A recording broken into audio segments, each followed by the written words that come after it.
गुड्डू की सब्जी की दुकान थी। वो हर रोज ताज़ी और हरी सब्जी बेचता था। गुड्डू के परिवार में उसकी पत्नी नेहा, बेटी नैना और माँ कुंती रहते थे। गुड्डू को सब्जी बेचने में अच्छा मुनाफा होता था, जिससे उनका परिवार खुशहाल जिंदगी गुजार रहे थे। नेहा जल्दी खाना लगा दो, बहुत तेज की भूख लग रही है। हाँ लगा रही हूँ, आप मुंह हाथ धो लीजिए। गुड्डू हाथ मुंह धोने चला जाता है और नेहा खाना लगा देती है। नेहा मुझे कल जल्दी से जगा देना, कल मुझे सब्जी लेने जाना है। फिर खाना खाकर सब सो जाते हैं।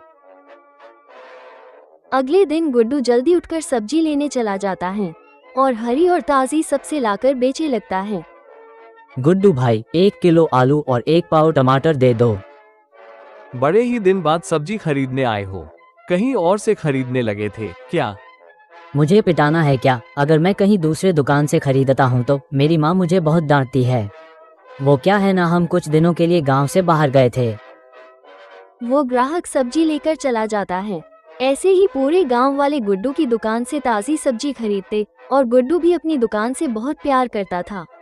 ऐसे ही दिन गुजरता रहा और एक दिन अचानक गुड्डू की दुकान के बगल में एक और सब्जी वाला टिंकू की दुकान खुल जाती है। टिंकू, तुमने मेरे बराबर में दुकान क्यों खोली है? क्यों गुड्डू साहब, डर गए क्या? मैं क्यों डरूं, और वो भी तुमसे? हाँ मुझसे, क्योंकि मैं सब्जी की दुकान जो लगाई है। अब तुम सोच रहे होंगे कि गांव वाले कहीं मुझसे सब्जी खरीदने ना लगे। गांव वाले तुमसे सब्जी खरीदेंगे? अच्छा, मजाक के। मगर गुड्डू की बात गलत साबित हो जाती है और सारे गांव वाले टिंकू से सब्जी खरीदने लगते हैं, क्योंकि टिंकू की सब्जी गुड्डू की सब्जी से काफी सस्ती थी। भाई, अब तेरी माँ तुझे नहीं डांटती? क्यों गुड्डू भाई, मेरी माँ मुझे क्यों डांटेंगी? क्योंकि अब तुम मेरी दुकान से सब्जी नहीं खरीदते, और यह बात तुम्ही ने मुझे बताई थी। हाँ मैंने कहा था, लेकिन अब मेरी माँ टिंकू की दुकान से सब्जी खरीदने को कहती है। अब गुड्डू की दुकान से कोई भी सब्जी नहीं खरीदता, जिससे गुड्डू का धंधा ठप पड़ने लगता है। गुड्डू, आप इतने दुखी क्यों लग रहे हैं? क्या बताओ नेहा, सब गांव वाले टिंकू की दुकान से सब्जी खरीदते हैं। मेरे दुकान में अब कोई नहीं आता। समझ नहीं आ रहा क्या करूं।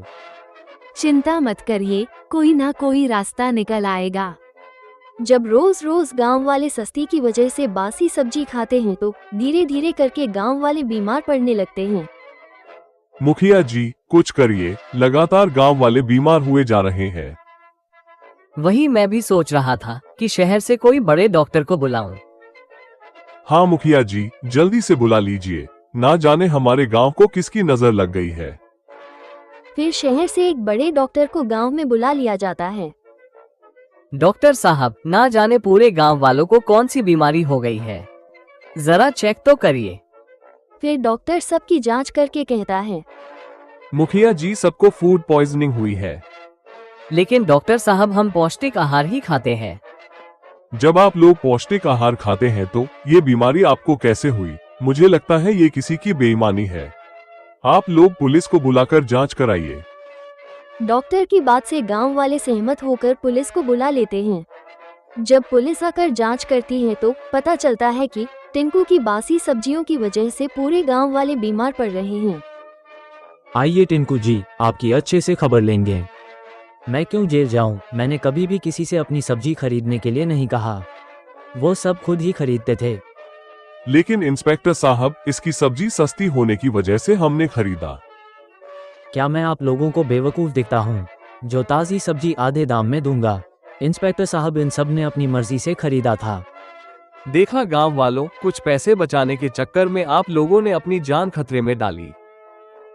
गुड्डू, हमें माफ कर दो। टिंकू की सस्ती सब्जी के आगे तुम्हारी हरी और ताज़ी सब्जी हमें नहीं दिखी। आप लोगों को माफी मांगने की कोई जरूरत नहीं है, और मुझे खुशी है कि आप लोगों ने मेरी ताज़ी सब्जियों की अहमियत समझी। फिर टिंकू को पुलिस पकड़कर चली जाती है। गुड्डू भी खुश होकर घर चला जाता है और घर पहुंचकर सारी बात में नेहा को बताता है। मैंने कहा था ना कि सब ठीक हो जाएगा। टिंकू की सच्चाई सामने आने के बाद गांव वाले गुड्डू की दुकान से सब्जी खरीदने लगते हैं और गुड्डू का धंधा फिर चल पड़ता है।